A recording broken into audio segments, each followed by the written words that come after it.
хуже, чем собачка. Китя, так щенки себя ведут. Ты же уже взрослая кошка. Что за кусь-кусю?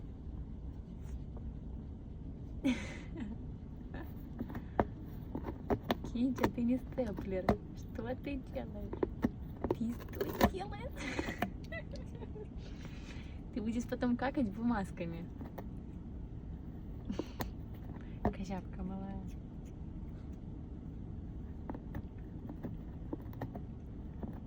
Китя нам тут разводит бумажное производство. Вторичное.